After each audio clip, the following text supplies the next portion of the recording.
नमस्कार साथीहरु, स्वागत छ तपाईहरुलाई आजको यस भिडियोमा। मोबाइल फोनबाट तपाईहरुले कसरी आफूसँग भएको शेयरहरुलाई सेकेन्डरी मार्केटमा बेच्ने। यदि साथीहरु तपाईहरुले पनि शेयर मार्केटमा यदि इन्भेस्ट गर्नुभएको छ र तपाईले कुनै आईपीओ पढेको छ, अब तपाईहरु चाहनुहुन्छ कि यो आईपीओ लाई म अब सेल गर्दिन्छु हैन, यस्तो अवस्थामा तपाईलाई कसरी यो गर्नुपर्छ, यो भिडियोमा तपाईहरुले यसको प्रपर गाइड पाउनुहुन्छ। स्टेप बाइ स्टेप ट्युटोरियल तपाईले पाउनुहुन्छ।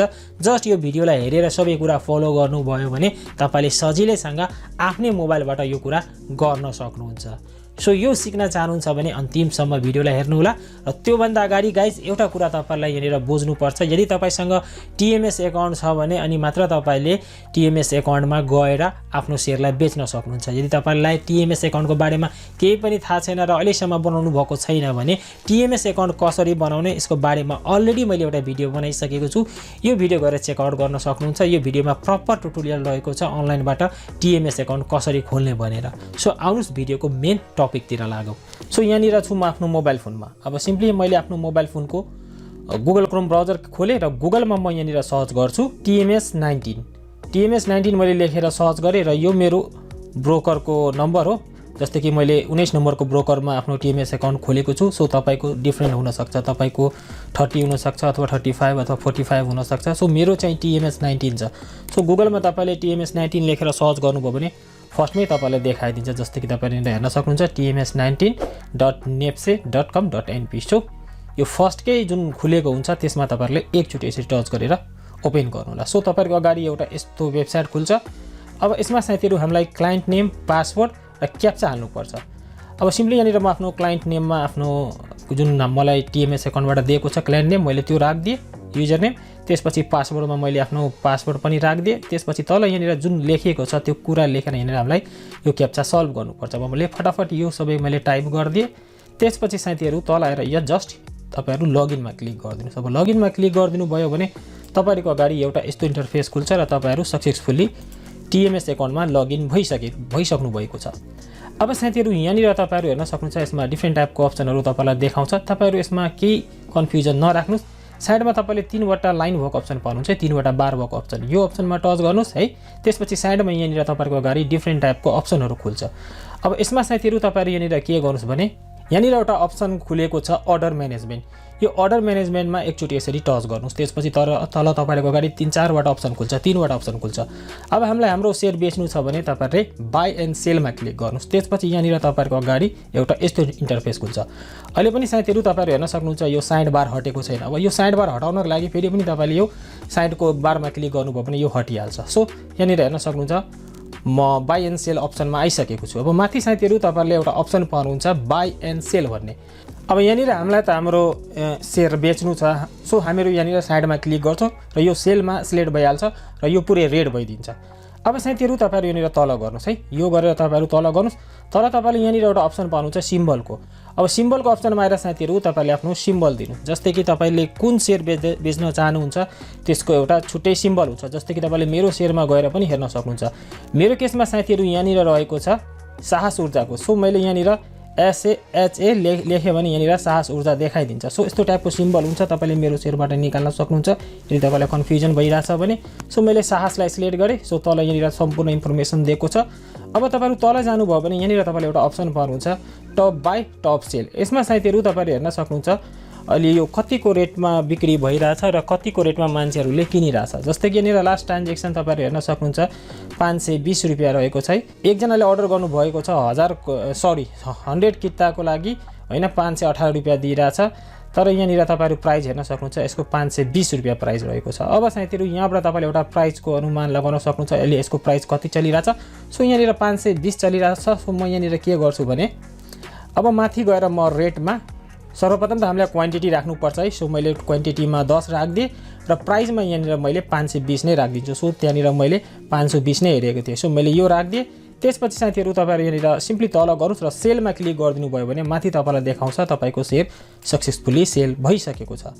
अब साथीहरु यहाँनिर हामीलाई हेर्नुपर्छ यो हाम्रो शेयर सेल भयो कि भएन 100% कन्फर्म गर्नको लागि तपाई के गर्न सक्नुहुन्छ भने तपाईले यहाँनिर सिधै तल गर्नुभयो भने स्ट्याटसमा तपाईले यहाँनिर देखाइदिन्छ। रिफ्रेश गर्नुभयो भने यसमा क्लिक गरेर सो यहाँनिर यो अहिले देखाइरा छैन। सो तपाईले फेरि पनि यो 3 वटा लाइन भएको अप्सनमा गएर अर्डर म्यानेजमेन्टमा गएर तपाईँले डेली अर्डर बुकमा क्लिक गर्नुभयो भने यहाँनिर तपाईँहरूलाई कम्प्लिटेडमा देखाइदिन्छ तपाईँको सेयर बिक्री भयो कि भएन। सो यहाँनिर हेर्न सक्नुहुन्छ मेरो सेयर बिक्री भएको यहाँनिर देखाएको छ, क्लाइन्ट नम्बरहरू सबै कुरा दिएको छ। सो यहाँबाट तपाईँले कन्फर्म गर्न सक्नुहुन्छ, केही छिनमै यो तपाईँको सेयर बिक्री भइहाल्छ। सो यहाँबाट साथीहरू हामीले सेयर त बिक्री गरिसकेका छौँ। अब साथीहरू तपाईँहरूलाई टिएमएसबाट है, तपाईँलाई टिएमएसबाट एउटा मेसेज आउँछ तपाईँको ब्रोकरबाट, तपाईँले जुन मोबाइल नम्बर दिनुभएको थियो त्यो मोबाइल नम्बरमा र तपाईँले जुन इमेल आइडी दिनुभएको थियो त्यो इमेल आइडीमा तपाईँलाई एउटा यस्तो टाइपको मेसेज आउँछ जसमा के भनिएको हुन्छ भने तपाईँले 10 सेयर बेच्नुभएको छ र यसको तपाईँलाई WCC अपडेट गर्न भन्छ है, माई होल्डिङ र WCC अपडेट गर्नु भन्छ। नभए साथीहरू यसमा तपाईँले यदि 24 घण्टाभित्र यो कुरा गर्नु भएन भने तपाईँलाई 20% पेनल्टी लाग्छ। यो कुरा तपाईँलाई मेसेजमा र इमेलमा आइदिन्छ फुल डिटेलमा, जस्तै कि तपाईँले स्क्रिनमा पनि हेर्न सक्नुहुन्छ। सो हामीहरू यहाँनिर के गर्छौँ भने सर्वप्रथम त WCC क्यालकुलेट गर्छौँ। WCC क्यालकुलेट गर्नको लागि साथीहरू तपाईँले आफ्नो मेरो सेयर ओपन गर्नु होला। मैले आफ्नो मेरो सेयर ओपन गरेको छु, युजर नेम र पासवर्डबाट लगइन भइहाल्छु। त्यसपछि साथीहरू साइडमा तपाईँहरूले एउटा अप्सन पाउनुहुन्छ मोर भन्ने, यो मोर भन्ने अप्सनमा क्लिक गर्नु होला। त्यसपछि यहाँनिर तपाईँले एउटा अप्सन पाउनुहुन्छ पर्चेस सोर्सको, यो पर्चेस सोर्सको अप्सनमा एकचोटि यसरी टच गर्नु होला। त्यसपछि यहाँनिर तपाईँको अगाडि एउटा यस्तो इन्टरफेस खुल्छ है। माथि यहाँनिर तपाईँलाई देखाउँछ है तपाईँले कुन सेयर बेच्नु भएको थियो, त्यो माथिबाट तपाईँले चुज गर्न सक्नुहुन्छ। मेरोमा एउटा मात्रै थियो, सो साहस ऊर्जा मात्र देखाइरहेछ।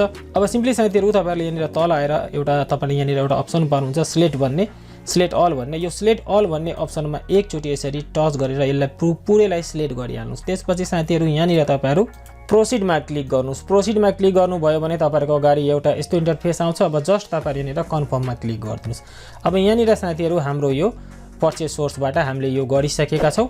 अब यहाँनिर हामीलाई माई होल्डिङ क्यालकुलेट गर्नुपर्छ। साइडमा तपाईँले यहाँनिर हेर्न सक्नुहुन्छ माई होल्डिङ अप्सन आएको छ, तर यसमा साथीहरू केही कुरा पनि देखाइन, नो EDS भनेर देखाइरहेछ। अब यसमा साथीहरू के हुन्छ भने जस्तै कि तपाईँले अब सेयर बेच्नुभयो भने अब यो माई होल्डिङमा आउनको लागि तपाईँलाई कम्तीमा पनि हुन्छ नि 4-5 घन्टा 6 घन्टा त लाग्छ। जस्तै कि तपाईँले आज 2 बजे बेच्नुभयो भने कुनै बेला अब तपाईँको नाइटमा पनि माई होल्डिङमा देखाउन सक्छ। नभए साथीहरू तपाईँलाई यदि बिहानपल्ट आएर तपाईँले चेक गर्नुभयो भने 10 बजे अथवा 5-6 बजे 4 बजेतिर 4 होइन 10 बजे 8 बजे 9 बजेतिर चेक गर्नुभयो भने त्यहाँनिर तपाईँलाई देखाउँछ। सो अहिले त यसमा माई होल्डिङ केही पनि देखाएको छैन। अब यो माई होल्डिङ हामीलाई किन गर्नुपर्छ त्यो पनि साथीहरू तपाईँलाई बुझ्नुपर्छ, एकदमै जरुरी हो। माई होल्डिङ साथीहरू हामीलाई किन गर्नुपर्छ भने हामीले जुन सेयर किनेका थियौँ त्यो सेयरलाई हामीले कति दिनसम्म होल्ड गऱ्यौँ होइन, कति दिनसम्म राख्यौँ, त्यो सेयर राखेको हामीलाई सरकारलाई ट्याक्स तिर्नुपर्छ, क्यापिटल गेन ट्याक्स। जस्तै कि तपाईँले कुनै सेयरलाई 1 वर्षसम्म होल्ड गर्नुभयो, 1 वर्षसम्म मेरो सेयरमा राख्नुभयो भने सरकारलाई तपाईँले 5% ट्याक्स तिर्नुपर्छ। यदि 1 वर्षभन्दा कम 365 दिनभन्दा कम तपाईँले राखेर बेच्दै हुनुहुन्छ भने तपाईँलाई 7.5% क्यापिटल गेन ट्याक्स तिर्नुपर्छ। सो यो कुरा साथीहरू तपाईँहरू ध्यान दिनु होला। सो यहाँनिर साथीहरू तपाईँहरू हेर्न सक्नुहुन्छ म फेरि पनि आइसकेको छु मेरो सेयरमा। अब यहाँनिर हामीहरू माई होल्डिङ क्यालकुलेट गर्छौँ र तपाईँहरूले मेरो टाइमिङ पनि हेर्न सक्नुहुन्छ गाइज। 1 बजेर लगभग 25 अथवा 35 मिनटमा मैले यो काम गरिरहेको छु, 25 मिनटमा सरी। अब साथीहरू यसमा हामीलाई माई होल्डिङमा गएर यो माई होल्डिङ क्यालकुलेट गर्नुपर्छ। अब यसको लागि फेरि पनि तपाईँले साइडमा मोर भन्ने अप्सन पाउनुहुन्छ, मोर भन्ने अप्सनमा क्लिक गर्नुहोस्। त्यसपछि पर्चेस सोर्समा जानुहोस्, त्यसपछि साइडमा माई होल्डिङ हुन्छ, माई होल्डिङमा क्लिक गर्नुहोस्। तपाईँहरू यहाँनिर हेर्न सक्नुहुन्छ अहिले यो देखायो, अघिको दिनमा यसमा देखाएको थिएन जुन दिन हामीले सेल गरेको थियो, तर अहिले यहाँनिर देखाइरहेछ। सो कुनै बेला टाइम लाग्छ, तपाईँले यो कुरा बिहानै नै गरिहाल्नुभयो भने सजिलो हुन्छ है। मलाई त अलिकति हतारमा थियो होइन, मलाई थाहा थिएन, फेरि पनि मैले जस्ट 1-1.5 बजेतिर गरिरहेको छु। यदि त 1-1.5 बजेभन्दा माथि गइहाल्यो होइन, 24 घन्टा भन्दा माथि भयो भने तपाईँलाई 20% पेनल्टी लाग्छ। सो तपाईँलाई कुनै प्रब्लम भइरहेछ हुन्छ नि, तपाईँसँग टाइम छैन भने नर्मली तपाईँले आफ्नो ब्रोकर अफिसमा गएर म्यानुअली पनि गराउन सक्नुहुन्छ। तिनीहरूलाई भनिदिनु भयो भने तिनीहरूले आफैले गरिदिन्छ। सो मैले माई होल्डिङमा आइसकेको छु। सो यहाँबाट यसमा क्लिक गरेर तपाईँले आफ्नो कुन सेयर बेच्नु भएको थियो त्यो चुज गर्नु होला। जस्तै कि मेरोमा एउटा मात्रै छ, सो साहस ऊर्जा मात्रै देखायो। सो तपाईँहरू यहाँनिर सर्चमा क्लिक गर्नु होला। अब सर्चमा क्लिक गर्नुभयो भने तपाईँको अगाडि एउटा यस्तो इन्टरफेस आउँछ। अब साथीहरू तल तपाईँहरू यो स्लेट अलमा क्लिक गर्नु होला। त्यसपछि तपाईँहरू यहाँनिर प्रोसिडमा क्लिक गरिदिनु होला। प्रोसिडमा क्लिक गरिदिनु भयो भने साथीहरू यहाँनिर तपाईँको अगाडि एउटा यस्तो इन्टरफेस आउँछ, तपाईँलाई कन्फर्म गर्न भन्छ। जस्ट यहाँनिर तपाईँहरू कन्फर्ममा क्लिक गरिदिनु होला। कन्फर्ममा क्लिक गरिदिनु भयो भने तपाईँको माई होल्डिङ सक्सेसफुली सेभ भइहाल्छ। सो अब यहाँनिर तपाईँहरू डिसमिस गरिदिनु होला। अब साथीहरू हाम्रो यो सम्पूर्ण कामहरू यसको सकियो। अब हामीलाई मेन काम गर्नुपर्छ, यो सेयरलाई ट्रान्सफर गर्नुपर्छ। जसलाई हामीले सेयर बेचेका छौँ त्यसलाई ट्रान्सफर गर्नुभयो। अब यसको लागि फेरि पनि तपाईँहरू मेरो सेयरको मेनुमा होला, फेरि पनि यहाँनिर तपाईँले साइडमा मोर भन्ने अप्सन पाउनुहुन्छ। मोर भन्ने अप्सनमा क्लिक गर्नु होला। त्यसपछि कुनामा एउटा इडिआइएस भन्ने एउटा अप्सन पाउनुहुन्छ। इडिआइएस भन्ने अप्सनमा क्लिक गर्नुभयो भने तपाईँहरूको अगाडि एउटा यस्तो इन्टरफेस खुल्छ। अब साइडमा साथीहरू तपाईँहरूले डिफ्रेन्ट टाइपको अप्सनहरू पाउनुहुन्छ। सो यहाँनिर तपाईँले एउटा अप्सन पाउनुहुन्छ ट्रान्सफर सेयरको है। अब यो ट्रान्सफर सेयर भन्ने अप्सनमा क्लिक गर्नुभयो भने तपाईँहरूको अगाडि एउटा यस्तो इन्टरफेस खुल्छ। अब सिम्पली तपाईँले यो भ्यू डिटेलमा क्लिक गर्नुहोस्। अब भ्यू डिटेलमा क्लिक गर्नुभयो भने सम्पूर्ण अप्सन देखाउँछ र माथि साथीहरू तपाईँले जस्ट टिक गरिदिनु होला। त्यसपछि तल आएर तपाईँहरू प्रोसिडमा क्लिक गरिदिनु होला। प्रोसिडमा क्लिक गर्नुभयो भने एउटा यस्तो इन्टरफेस आउँछ। फेरि पनि यहाँनिर कन्फर्म गर्नको लागि एउटा टिक गर्न भन्छ, यसमा पनि टिक लाउनु होला। त्यसपछि तपाईँहरू यहाँनिर कन्फर्ममा क्लिक गरिदिनु होला। त्यसपछि साथीहरू यहाँनिर तपाईँको सेयर सक्सेसफुल्ली ट्रान्सफर भइहाल्छ। अब यहाँनिर आएर साथीहरू हाम्रो सम्पूर्ण काम सक्यो। हामीले WCC क्यालकुलेट गरे, इडिआइएस गरेर सेयर पनि ट्रान्सफर गरिसके। माई होल्डिङहरू सबै ट्रान्सफर गरेर सेयरलाई ट्रान्सफर गरिसके। अब तपाईँको मनमा एउटा कुरा उठेको होला, पैसा केमा र कसरी र कति दिनमा आउँछ? तपाईँले जुन डिमेट एकाउन्टमा ब्याङ्क लिङ्क गर्नुभएको थियो त्यो ब्याङ्कमा तपाईँको पैसा आफै डिपोजिट भइहाल्छ र तपाईँलाई यदि मोबाइल ब्याङ्किङ लिनुभएको छ भने ब्याङ्कबाट एउटा यस्तो टाइपको मेसेज पनि आउँछ।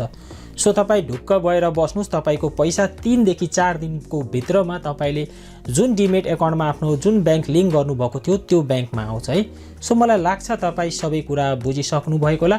यदि केही बुझ्नु भएको छैन भने तल कमेन्ट गर्नुहोस् र साइडमा 2वटा काम लाग्ने भिडियोको लिङ्क छ। तपाईँसँग थोरै समय छ भने 2टा भिडियोलाई पनि चेकआउट गर्नुहोस्। आजको यस भिडियोबाट म यही बिदा माग्छु। जय नेपाल।